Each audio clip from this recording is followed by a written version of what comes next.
کے اندر اتارا گیا تو ایک ہاتھ میں ان کے حجر اسود تھا اور دوسرے ہاتھ میں درختوں کے پتے لے کر کے آئے، جنت کے پھول لے کر کے آئے۔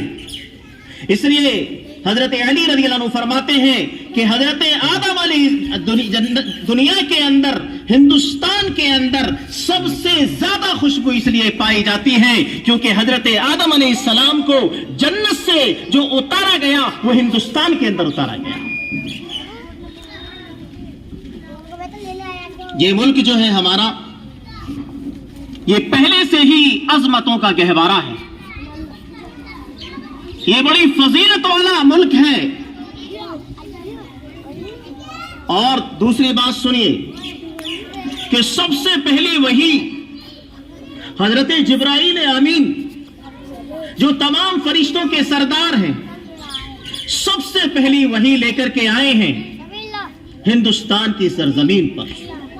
حضرت ابو ہریرہ رضی اللہ عنہ فرماتے ہیں کہ اللہ کے رسول صلی اللہ علیہ وسلم نے فرمایا کہ جب آدم علیہ السلام کو ہندوستان کے اندر اتارا گیا تو ایک وحشت ہوئی، ایک ڈر لگا، تو اللہ تعالیٰ نے جبرائیل امین کو بھیجا کہ جاؤ تسلی دو۔ تو حضرت جبرائیل علیہ السلام آئے اور یہ ندا لگائی، یہ آواز لگائی، اللہ اکبر اللہ اکبر، اشہد ان لا الہ الا اللہ واشہد ان محمد الرسول اللہ۔ حضرت آدم علیہ السلام نے پوچھا یہ محمد کس کا نام ہے؟ یہ جو میں نام سن رہا ہوں یہ محمد کس کا نام ہے؟ تو بتایا گیا یہ محمد ان کا نام ہے جو تمہاری اولاد میں سب سے آخری نبی جو دنیا کے اندر آئیں گے ان کا نام محمد ہوگا۔ تو کتنی خوش نصیبی ہے ہم لوگوں کے لیے۔ اور اس ہندوستان کا تعلق عربوں سے اس وقت سے ہے کہ جبکہ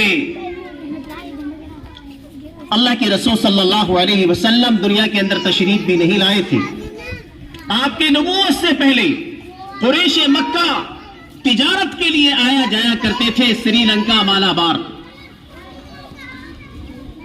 مالابار کا جو راجہ تھا وہ رات میں اٹھا اور اس نے دیکھا کہ چاند کے 2 ٹکڑے ہو گئے۔ اللہ کے رسول صلی اللہ علیہ وسلم نے انگلی کے اشارے سے چاند کے ٹکڑے کر دیے۔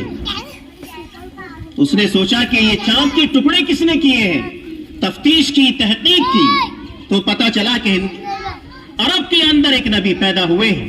تو فوراً وہ آدمی راجہ اسلام قبول کر لیا اور فوراً ملاقات کے لیے چل دیا، لیکن راستے میں ہی اس کا انتقال ہو گیا۔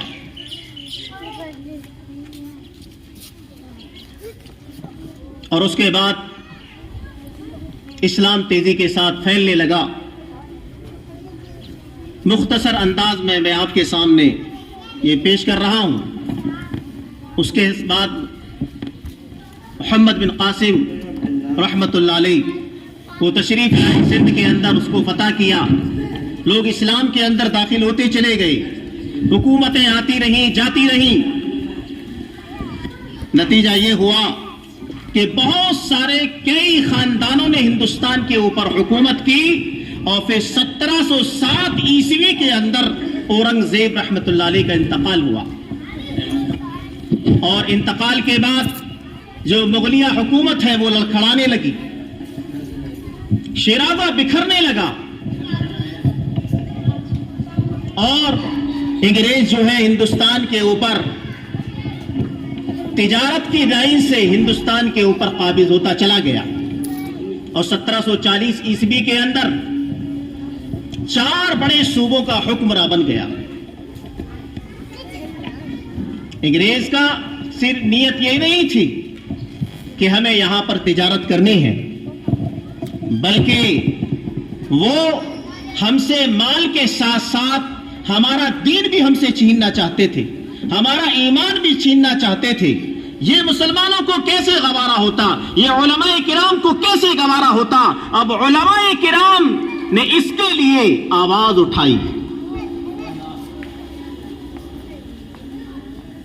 1772 عیسوی کے اندر